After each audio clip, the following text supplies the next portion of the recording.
A very good morning. Welcome to the Mega News at 6 live and direct from our studios on the 10th Avenue Extension, Greater Estate, Nongwa, Adogono. My name is El Samuels. The news is also live across all our social media handles on MBN 360, Facebook, YouTube, X, and TikTok. But first, at the headlines. Police arrest 10 over alleged cyber fraud and human trafficking in Tema. In business, cut 1 cedi fuel levy to 50 pesos. COPEC urges ATU forcing ahead of mid-year budget review. And on the international front, pastor to die by hanging for killing 16-year-old daughter in Calabar.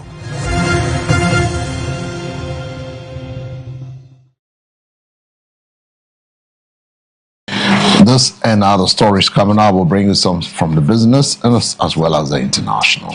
The Ghana Police Service has arrested 10 suspects for their alleged involvement in cyber fraud and human trafficking in Tema following an intelligence-led operations by the Tema Regional Police Command. Addressing a media briefing on Tuesday, July 21, the Director General of the Criminal Investigations Department, CID, COP Lydia Yako Danko, identified the prime suspect as Collins Francis Olaye Ojo, who is alleged to have coordinated the group's activities. According to COP Danko, preliminary investigations indicate that Ojo trafficked 9 Nigerian nationals into Ghana by road and forced them to engage in cyber-enabled fraudulent activities under his direction. She said the 9 Nigerians have been identified as victims of human trafficking and exploitation and have since been rescued and relocated to a safe location for protection and further assistance. The other suspects arrested are Matthew Balogun, Jahid Bello, Abdulrahman Nafizi, Talent Sinibi, Piri Morrison Lawal, Abdul Aziz, David Ogogna, Gift Prince, and Kingsley Hannest. During a search of the premises, police recovered 28 laptop computers and 9 mobile phones. The items have been secured and will undergo digital forensic examination as part of ongoing investigations. COP Donko further disclosed that the prime suspect has been arraigned before the Accra High Court and remanded into police custody pending further investigations. This briefing covers 4 major operations conducted by the Criminal Investigations Department and the Tema Regional Police Command, bordering on human trafficking and illicit trafficking in firearms. 1. Police arrest 10 suspects for cyber-enabled fraud at Mataheko, Afienya, 9 victims rescued. Police arrest 11 suspects for cybercrime at Fafa community, 6 victims rescued. Police arrest 5 suspects for human trafficking and cybercrime at Kwabenya, 18 victims rescued.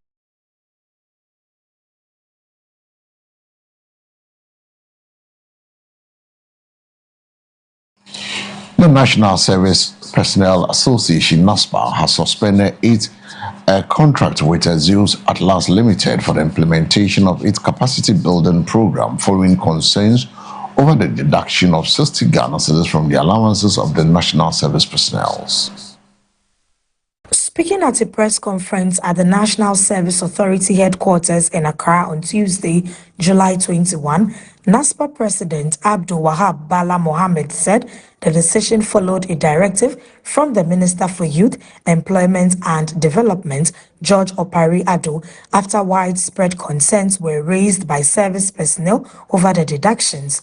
Mr. Mohammed explained that although the association believed the program would improve the employability of national service personnel, it had acknowledged that the financial commitment required was beyond the means of many personnel. Due to concerns regarding the deductions and the level of consultations, we took our time to engage our newly elected executives and received feedback from service personnel, as well as carefully reviewed the issues raised. In response to the feedback, the capacity building program is hereby suspended pending a comprehensive review of the program for decisive action to be taken. This is in line with our Minister of Youth, Employment and Development, George Opariado's directive. We welcome this directive wholeheartedly. He assured national service personnel that no deductions would be made from their allowances to fund the program. We wish to assure national service personnel that there will be no deductions of allowances for capacity training, he said. Over the past few days, we have been engaged by the management of the National Service Authority over the concerns and frustrations expressed. In response to the feedback from the service personnel and general public, and as well as in line with the sector ministers and board's directive, the management have issued this directive to NASFA.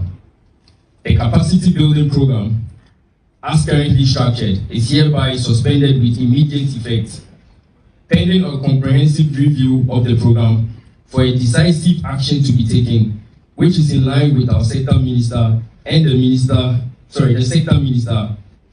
Minister of Youth, Empowerment and Development, Honorable George Opariado's directive. Again, we wish to assure every national service personnel that there will be no further deductions on behalf of or in relation to the capacity building training. We would like to emphasize that we welcome this directive wholeheartedly. We thank the Minister, the Board and Management of the National Service Authority for their wisdom and firm guidance. They listened to our outcry, assessed the situation with seriousness, and issued a directive that protects your welfare while preserving the opportunity for a better future. We are grateful for their partnership and their commitment to getting this right. We thank our media partners.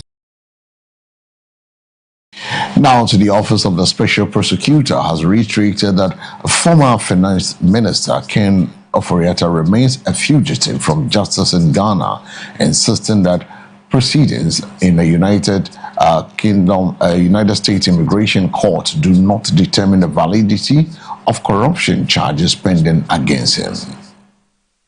The statement follows comments by U.S. Immigration Judge David Gadi, who said allegations filed by the OSP lacked credible evidence of criminal wrongdoing in the immigration proceedings, leading to the approval of Mr. Ofori-Atta's permanent residency application. However, in a statement issued on Tuesday, July 21, the OSP said its involvement in the matter concerns extradition proceedings being pursued through the Attorney General and not Mr. Ofori-Atta's immigration case in the United States. The office maintained that the U.S. Immigration Court's decision does not affect the criminal proceedings or allegations against the former minister in Ghana. The OSP reiterates that the extradition packet is not before the Immigration Court. The credibility or otherwise of the criminal charges against Mr. Ofori-Atta is a matter for determination by the courts in Ghana, which have jurisdiction to determine his guilt or innocence, the statement said. The anti-corruption agency explained that there are 3 separate legal processes involving Mr. Ofori-Atta: U.S. immigration proceedings concerning his immigration status, extradition proceedings that could determine whether he should be surrendered to Ghana, and the criminal prosecution currently before the High Court in Accra. The OSP maintained that Mr. Ofori-Atta remains subject to criminal proceedings in Ghana and that a valid warrant of arrest issued by the High Court remains in force.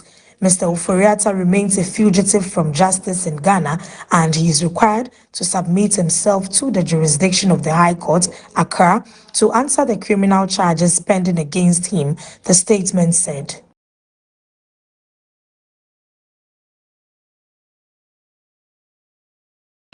Now, moving away from the Office of the Special Prosecutor, we go to the business desk, where the Chamber of Petroleum Consumers, COPEC, has called on the Ministry of Finance to reduce the 1 Ghana cedis fuel levy to 50 pesos as part of measures to ease pressure on the fuel prices and reduce the cost burden on consumers and businesses.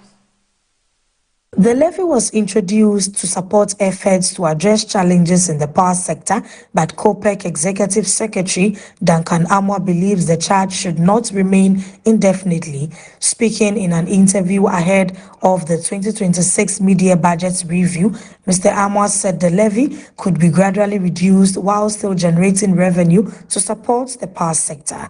He argued that a reduction in the levy would provide relief to consumers while maintaining a balance between revenue mobilization and affordability. Duncan Amoah argued that reducing the levy would help bring down the cost of fuel, which has significant implications for government expenditure and the wider economy. According to him, higher fuel prices increase the cost of government operations and contracts, putting additional pressure on public finances. COPEC's call comes at a time when renewed geopolitical tensions have pushed up international crude oil prices and intensified pressure on Ghana's ex-pump fuel prices. The rise in global oil prices, coupled with movements in the cedi, has contributed to higher domestic pricing pressures, with oil marketing companies adjusting pump prices in response to developments in the international market.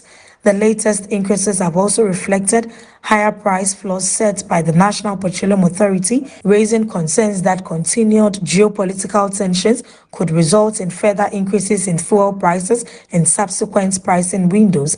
Duncan Amoah therefore believes reducing domestic taxes and levies, particularly the 1 cedi charge on petroleum products, could provide some relief to consumers and businesses. Some of the taxes, particularly the 1 cedi fuel levy, we could begin looking at ways to bring it down, he stressed. On the power sector, Duncan Amoah commended the relative stability in electricity supply, but urged the Finance Ministry to maintain timely interventions to independent power producers, IPPs. He said continued payments to IPPs would be critical to reducing outstanding debt and maintaining confidence in the power sector.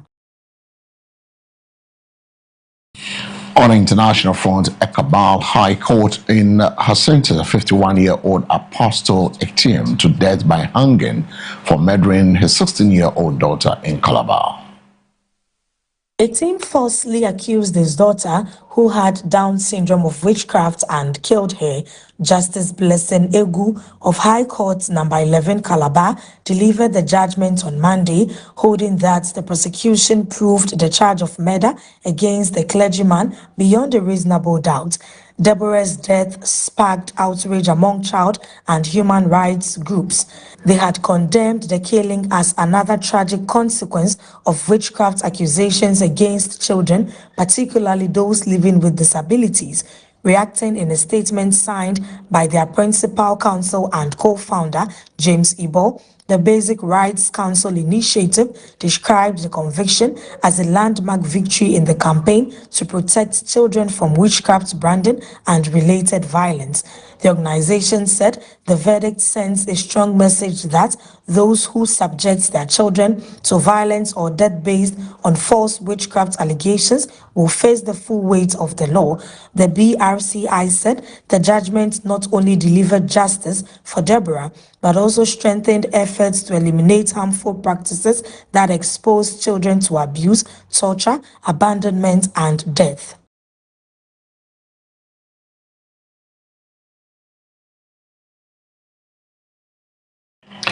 And that brings us to the end of this morning news at 6 live and direct from our studios on the 10th Avenue Extension, Greater Estate. But before we take a leave of you, we take a second look at the stories making headlines.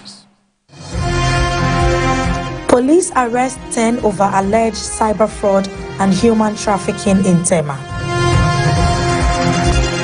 In business, cut 1 cedi fuel levy to 50 pesos. COPEC urges ATU forcing ahead of mid-year budget review. And on the international front, pastor to die by hanging for killing 16-year-old daughter in Calabar.